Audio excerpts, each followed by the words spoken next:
যখন আপনি ফজর পড়েননি, আল্লাহ চাইলে ওই দিনের সকালের নাস্তাটা আপনার বন্ধ করে দিতে পারতেন।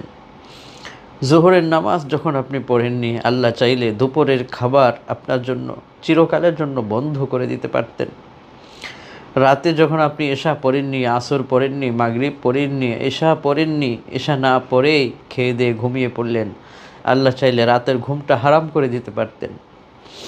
কিন্তু মহান আল্লাহ যে কি দয়াবান, কতটাই মেহেরবান আল্লাহ তাআলা, যে ফজর পড়েনি আল্লাহ তার দিকে চেয়ে আছে, বান্দা আমাকে কখন সেজদা দিবে।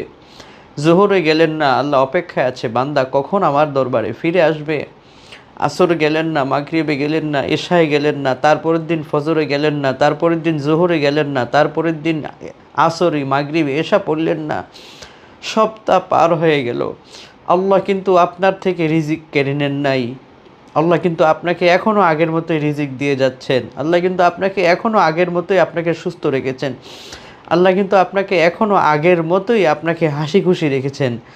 দেখুন না, এই দুনিয়ার মানুষ যদি মানুষের কথা মতো কাজ না করে, অফিসের বসের কথা মতো যদি কর্মচারীরা কাজ না করে, তাহলে তার চাকরিটাই তো আউট হয়ে যায়, চাকরিটাই তো তার এখান থেকে চলে যায়, সে তো পারিশ্রমিক তো আর পায় না।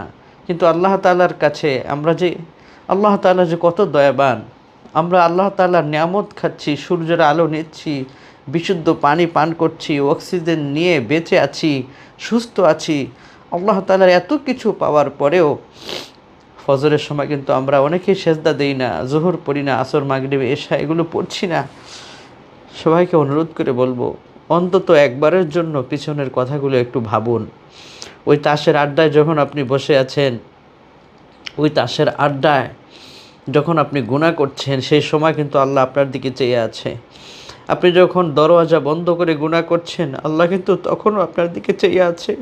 আপনি যতই গুনাহ করেন, আল্লাহ সুবহানাহু ওয়া তাআলার দৃষ্টি থেকে তো আপনি বাহিরে যাচ্ছেন না। আপনি যত কিছুই আপনি করেন, আল্লাহ তাআলার দৃষ্টির ভিতরে আপনি আছেন। এত কিছু গুনার পরে, এত গুনাহ করার পরেও যে আল্লাহ নিয়ামত খাইয়ে রাখলেন, এত গুনাহ করার পরও যে আল্লাহ সূর্যের আলো এখনও আমাকে দিলেন, এত গুনাহ করার পরও যে আল্লাহ আমাকে সুস্থ রাখলেন, এত গুনাহ করার পরেও যে আল্লাহ আমাকে সব দিক থেকে সম্মান দিয়ে রাখলেন, এত গুনাহ করার পরেও যে আল্লাহ রব্বুল আলামিন আমাকে এখনও হসপিটাল বেডে আইসিইউতে পাঠান নাই, এখনও আমি অক্সিজেন পাচ্ছি, এখনও আমি আমার নিজের শক্তিতে হাঁটাচলা করতে পারছি, খেতে পারছি। কত মানুষ হসপিটালের বেডে পড়ে আছে, খেতে পারে না। কত মানুষ মুখে খাবার খাবে, পারে না, খাবারগুলোকে লিকুইড করে দিয়ে তার মুখে তখন প্রবেশ করাতে হয়। কত মানুষ আছে